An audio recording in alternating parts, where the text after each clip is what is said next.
মহারাষ্ট্রের মুখ্যমন্ত্রী কে হবেন তা নিয়ে চলেছিল জলঘোলা বেশ কয়েকদিন ধরেই, যার রেশ কাটল বৃহস্পতিবার। মহারাষ্ট্রের রাজনীতিতে এক বিরাট পরিবর্তন, কারণ এদিন বিজেপি নেতা দেবেন্দ্র ফডনবিস তৃতীয়বারের জন্য মুখ্যমন্ত্রী হিসেবে শপথ নিলেন। শপথ গ্রহণের সময় তার সঙ্গে শিবসেনা শিন্দে শিবিরের প্রধান একনাথ শিন্দে এবং এনসিপির অজিত পাওয়ার মুখ্যমন্ত্রী হিসেবে উপমুখ্যমন্ত্রী হিসেবে শপথ নেন। রাজ্যপাল সিপি রাধাকৃষ্ণান শপথ বাক্য পাঠ করান। বৃহস্পতিবার মুম্বাইয়ের আজাদ ময়দানে শপথ গ্রহণ অনুষ্ঠান অনুষ্ঠিত হয়। উপস্থিত ছিলেন দেশের প্রধানমন্ত্রী নরেন্দ্র মোদী, কেন্দ্রীয় মন্ত্রী অমিত শাহ, রাজনাথ সিং, বিজেপি সভাপতি জেপি নাড্ডা, অন্ধ্রপ্রদেশের মুখ্যমন্ত্রী চন্দ্রবাবু নাইডু, বলিউড তারকা শাহরুখ খান, মাধুরী দীক্ষিত সহ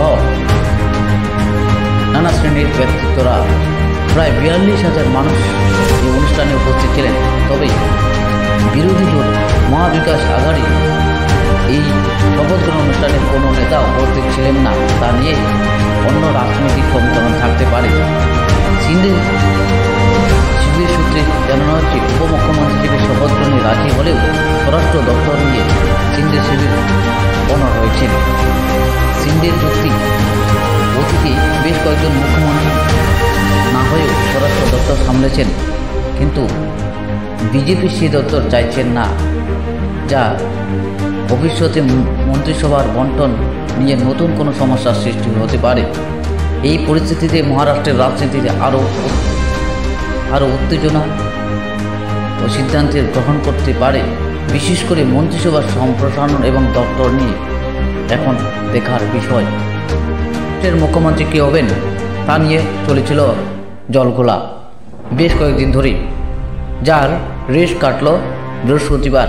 মহারাষ্ট্রের রাজনীতিতে এক বিরাট পরিবর্তন, কারণ এদিন বিজেপি নেতা দেবেন্দ্র ফডনবিস তৃতীয়বারের জন্য মুখ্যমন্ত্রী হিসেবে শপথ নিলেন। শপথ গ্রহণের সময় তার সঙ্গে শিবসেনা শিন্দে শিবিরের প্রধান একনাথ শিন্দে এবং এনসিপির অজিত পাওয়ার মুখ্যমন্ত্রী হিসেবে উপমুখ্যমন্ত্রী হিসেবে শপথ নেন।